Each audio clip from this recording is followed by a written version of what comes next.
गरीब लोहार की कहानी। बहुत समय पहले की बात है। उत्तर भारत के एक छोटे से गांव रामपुर में एक गरीब लोहार रहता था जिसका नाम था रघु। रघु मेहनती था, ईमानदार था और सबसे बड़ी बात अपने काम से बेहद प्रेम करता था। लोहे को गर्म करके उसका आकार बदलना, उस पर हथौड़े की चोटों से नई चीजें बनाना, ये उसके जीवन का हिस्सा था। रघु की झोपड़ी के पास ही उसकी छोटी सी लोहार की दुकान थी। वह रोज सूरज निकलने से पहले उठता, भगवान का नाम लेकर अपनी भट्टी जलाता और दिन भर मेहनत करता।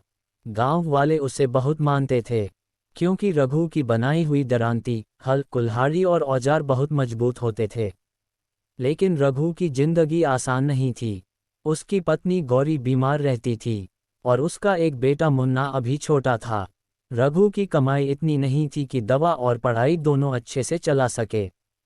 लेकिन फिर भी रघु ने ठान रखा था कि वह अपने बेटे को पढ़ा लिखाकर बड़ा आदमी बनाएगा।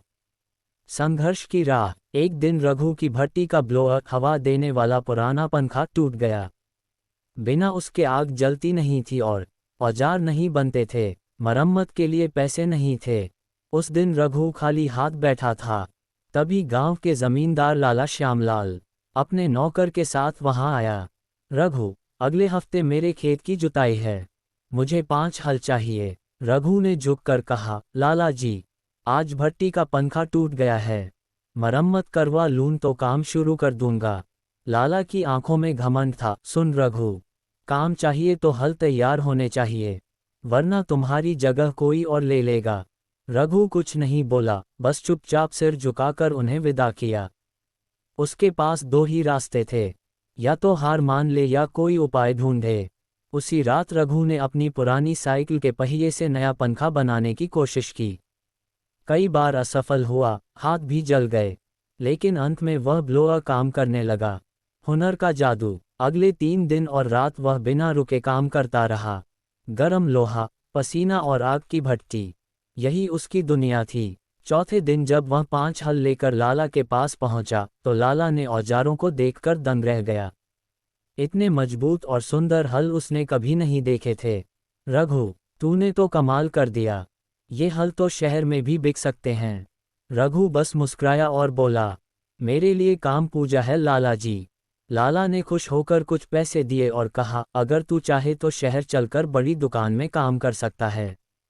लेकिन रघु ने विनम्रता से मना कर दिया, मुझे अपने गांव से प्यार है और यहीं से मैं कुछ बड़ा करना चाहता हूँ।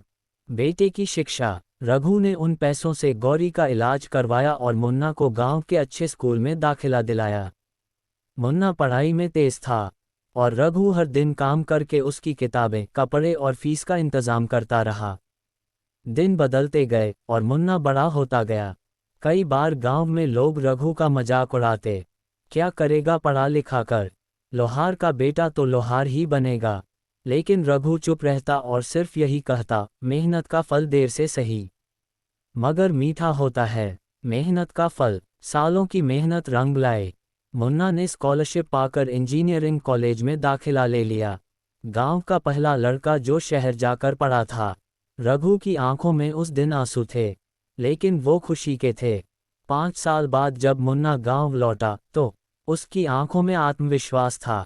उसके पास एक योजना थी, गांव के कारीगरों को इकट्ठा करके एक छोटी इंडस्ट्री शुरू करने की। बाबा, आपने लोहे को आकार देना सिखाया है, अब मैं उसी हुनर को बड़ी मशीनों से जोड़कर इस गांव को पहचान दिलाऊंगा। मुन्ना ने गांव के दर्जनों बेरोजगार कारीगरों को काम देना शुरू किया। रघु की बनाई हुई भट्टी अब एक बड़ी वर्कशॉप बन चुकी थी, जहां से हल, फावड़े और कृषि मशीनें पूरे जिले में भेजी जाती थीं। अंत की शुरुआत। एक दिन रघु अपने पुराने औजारों को देखकर मुस्कुराया। भट्टी की आग धीमी पड़ चुकी थी, पर उसके अंदर का जज्बा अब अपने बेटे में जल रहा था। उसने गौरी से कहा, देख गौरी, लोहार का बेटा लोहार नहीं बना, मगर मेरे औजारों का सम्मान अब दुनिया कर रही है। गौरी ने प्यार से कहा, क्योंकि तुमने कभी हार नहीं मानी रघु। रघु की कहानी हमें सिखाती है कि हालात चाहे जैसे भी हों, अगर इंसान मेहनत, ईमानदारी और उम्मीद के साथ अपने काम को निभाए तो सफलता जरूर मिलती है। गरीब होना कोई अभिशाप नहीं, हार मान लेना सबसे बड़ी गरीबी है।